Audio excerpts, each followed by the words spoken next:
Bismillahirrahmanirrahim. Assalamualaikum warahmatullahi wabarakatuh. Perkenalkan, nama saya Muhammad Bayu Robi Mahdavi, mahasiswa unsur non-reguler semester 2, NPM 7420120162. Di sini saya akan mereview pertemuan ke-15 tentang ajaran kesalahan atau pertanggungjawaban pidana. Di dalam ajaran kesalahan ada asas yang sangat terkenal. Asas dalam bahasa Belanda straf zonder schuld, artinya tidak ada atau tidak terdapat tindak pidana tanpa kesalahan.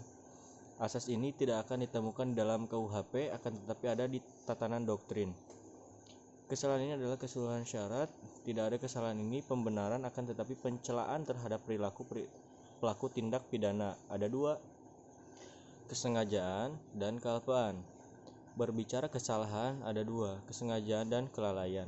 Tapi dalam arti lain, kesengajaan dan kelalaian itu sama. Unsur-unsur kesalahan bahwa harus memiliki kemampuan bertanggung jawab merupakan subjek penilaian. Apakah pelaku dapat dimintai pertanggungjawaban? Hal yang harus dipelajari dalam hukum pidana hanya 3.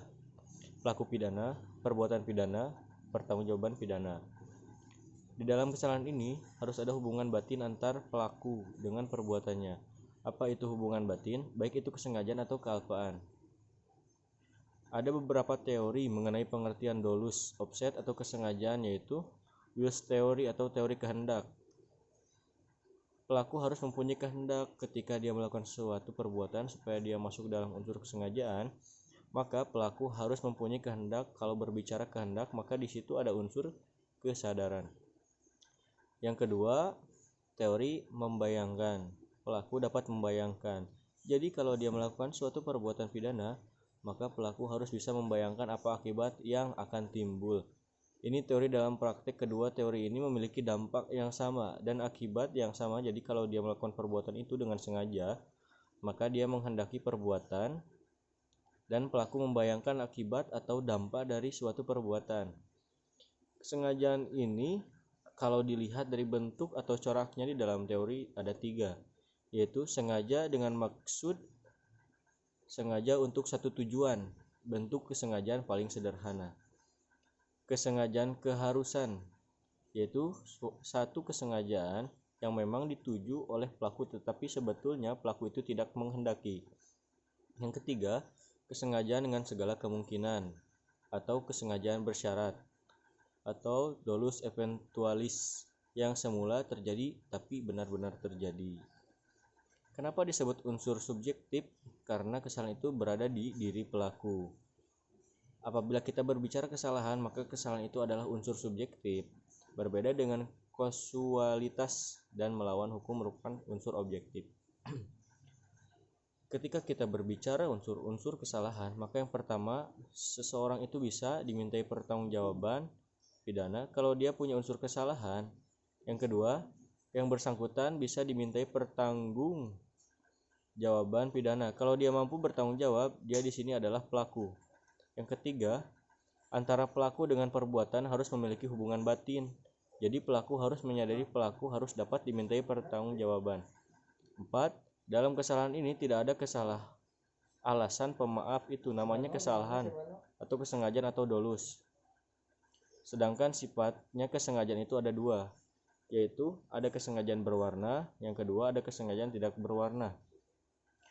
Pembagian jenis-jenis kesengajaan: dolus determinatus, dolus indeterminatus, dolus alternativus, dolus generalis, dolus indelectus atau ero hactum, dolus primariatus, dolus repentinus atau disebut juga astanmer. Selanjutnya, jika terjadi perkelahian atau pembelaan diri melampaui batas atau biasanya atau overmet terpaksa, ada 2 hal kemungkinan, yaitu perbuatan dimaafkan, perbuatan dibenarkan. Kealpaan ini merupakan kebalikan dari sengaja. Kealpaan ini ada beberapa bentuk, yaitu kealpaan lepis.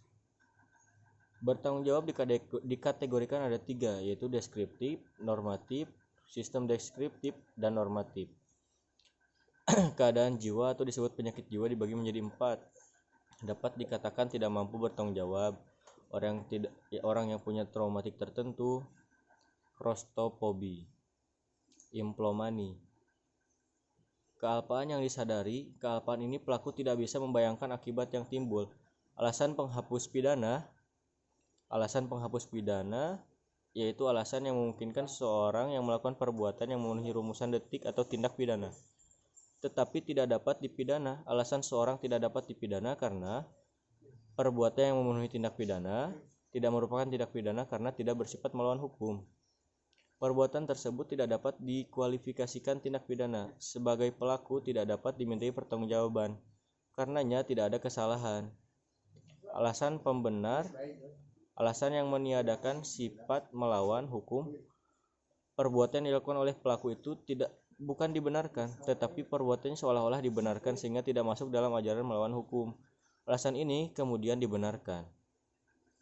Alasan pembenar terbagi dalam alasan pembenar umum, alasan pembenar khusus, alasan pembenar di luar undang-undang. Alasan pemaaf khusus, alasan pemaaf di luar undang-undang. Mungkin itu saja yang dapat saya sampaikan. Wassalamualaikum warahmatullahi wabarakatuh.